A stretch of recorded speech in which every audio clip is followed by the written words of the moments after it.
दूसरी बात यह है कि आप सब लोगों ने पूछा ये हो क्या गया है ये सब। कल मैंने टीसीडी हिंदी भी रिकॉर्ड नहीं करा और टीसीडी इंग्लिश की भी रिकॉर्डिंग मैंने नहीं करी, तो चाणक्य डायलॉग्स हिंदी और इंग्लिश की। तो उसमें ये एलर्जी हो गई मुझे और थोड़ा सा मुंह के अंदर भी अल्सर्स हो गए हैं। So I am facing some problem talking, लेकिन मैं कोशिश करूंगा आज, क्योंकि आज एक बहुत महत्वपूर्ण दिन है, बड़ा स्पेशल दिन है। तो मैं वापस आया हूँ। सोच रहा था छुट्टी ले लूँ, लेकिन बोला कि नहीं यार आज आना पड़ेगा कैमरा के आगे, आज जरूरी है। तो दोस्तों, कुछ हथियारों के ऑर्डर, जिस तरीके से हम आपको हर समय खबर लाते हैं कि सरकार लगातार दर लगातार हथियारों के ऑर्डर दे रही है। कौन कौन से हथियारों के ऑर्डर दिए हैं, एक तो हम ये आपको खबर बताएंगे कि कौन से हथियारों के ऑर्डर दिए। दूसरी बड़ी बात यह है कि क्यों सरकार ऐसा कर रही है, क्यों आखिर इतनी होड़ क्यों लगा दी मोदी सरकार ने कि ये भी खरीदो वो भी खरीदो, और जिसमें से 90% कह रही है कि नहीं भारत के अंदर ही बनाओ, भारत के अंदर ही बनाओ, भारत के ही जो फैक्ट्रीज हैं वो बनाएंगी हथियार। इन सब का कारण क्या है, ये आज मैं समझाने की कोशिश करूंगा। पहले मैं आपको खबर सुनाता हूं। 21,000 करोड़ की 21,000 करोड़ 21,000 करोड़ की डील हुई है 230 सुखोई जेट इंजन की।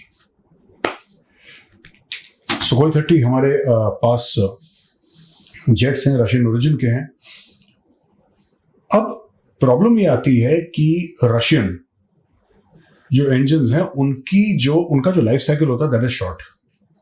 वेस्टर्न जेट्स का ज्यादा होता है, रशियन जेट्स का उससे कम होता है, चाइनीज का ना के बराबर होता है।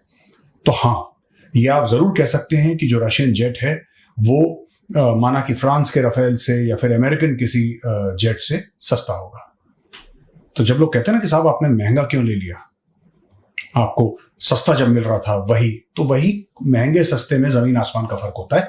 ये बात है। सस्ता सुंदर टिकाऊ दोस्तों ये भ्रम है, ये छलावा है, ऐसा कुछ होता नहीं है। Sukhoi is an excellent aircraft, Sukhoi में कोई कमी नहीं है, लेकिन सुखोई के इंजन के लिए अब हमें 21,000 करोड़ रुपए खर्च करने पड़ रहे हैं, क्योंकि उनका जो इंजन है ये मतलब इट इज एंडिंग और towards the end of its life cycle. 230 Sukhoi jet engine order करे हैं।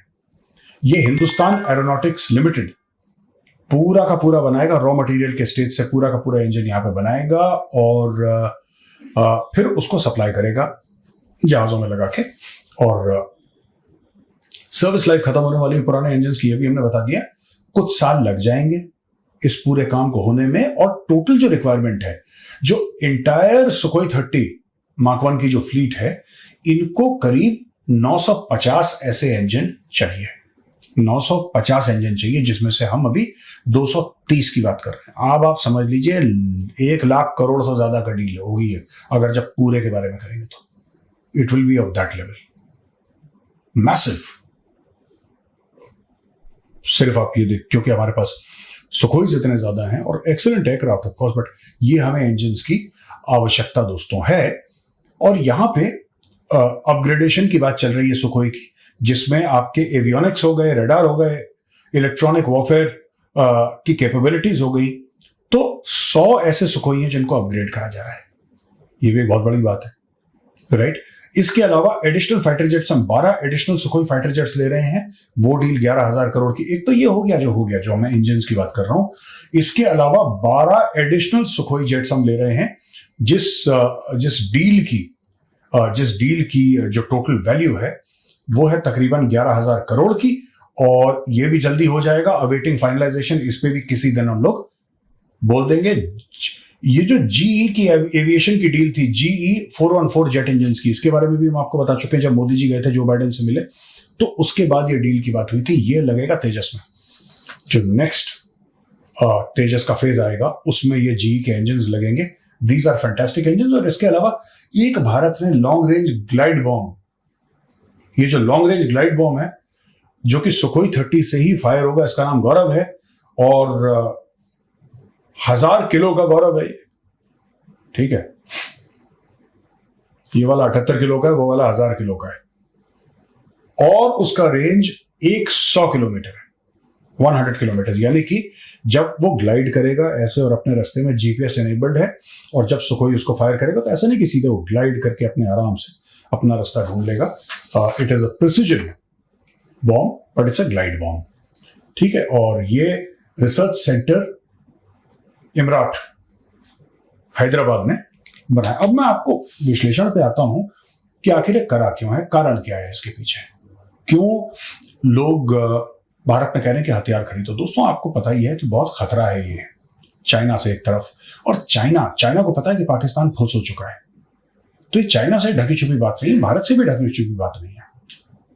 लेकिन पाकिस्तान बार बार चाइना के पास जाके बोलता है कि देखो यार, अगर तुम्हारी कभी लड़ाई भारत से होती है, जो कि आज नहीं तो कल नहीं तो परसों होगी, भारत जब तुम्हारी तरफ अपना मुंह करेगा तो भारत की पीठ पे खंजर उतारने का काम चुपचाप हम कर सकते हैं, लेकिन उसके लिए हमें हथियार चाहिए। तो चाइना को एक एलाय मिल गया, चाइना को एक ऐसा पार्टनर मिल गया जो कि पैसे के लिए बिछ जाएगा, पैसे के लिए जमीन पे लेट जाएगा। समझ मेरी बात है? चीन को एक पार्टनर मिल गया जो जमीन पे लेट जाएगा। उससे क्या होगा मैं आपको बताता हूं।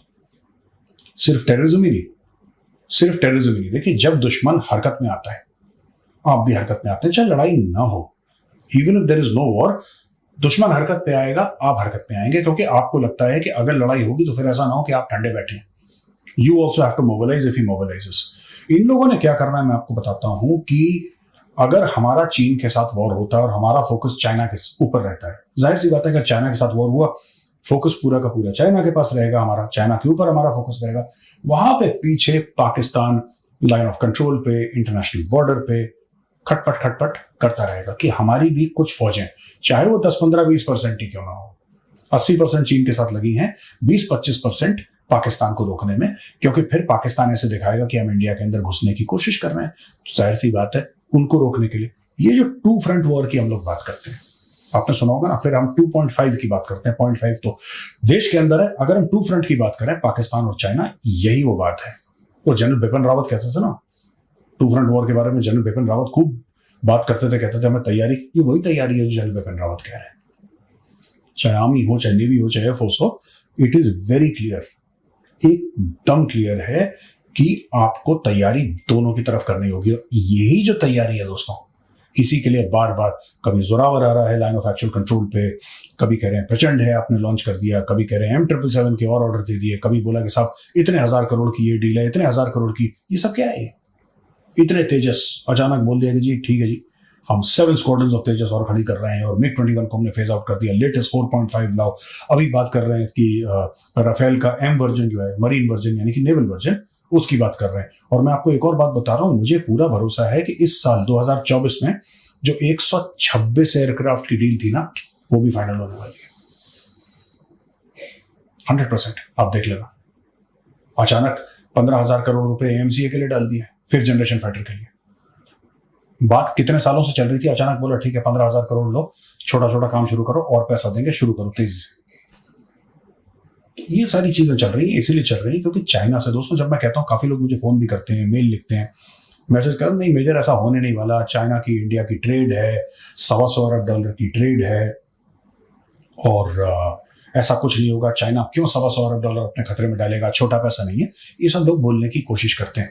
यार $125 अरब की जो ट्रेड थी वो तो तब भी थी ना जब गलवान हुआ था, तो 20 भाई हमने खो दिए गलवान में, ये तो तब भी हुआ था भाई। जब पुलवामा हुआ था तब पाकिस्तान के साथ हमारी ट्रेड नहीं थी, जब कारगिल पे पाकिस्तान ने अटैक कर दिया था तब हमारे पाकिस्तान के साथ ट्रेड नहीं थी। ठीक, जाहिर सी बात है ट्रेड रहती है, लेकिन जंग की आपको तैयारी करनी पड़ेगी, वरना China it will catch you unawares. किस दिन हम लोग तैयार नहीं होंगे और चीन सामने आके खड़ा हो जाएगा, फिर लोग पूछेंगे यार क्या हुआ, हमें तो लगा था सब ठीक है। सब ठीक नहीं है दोस्तों, सब ठीक नहीं है। और जो डिफेंस मिनिस्ट्री कर रही है, जो फौज कर रही है, बिल्कुल ठीक कर रही है। हमें इसी लेवल की तैयारियां चाहिए।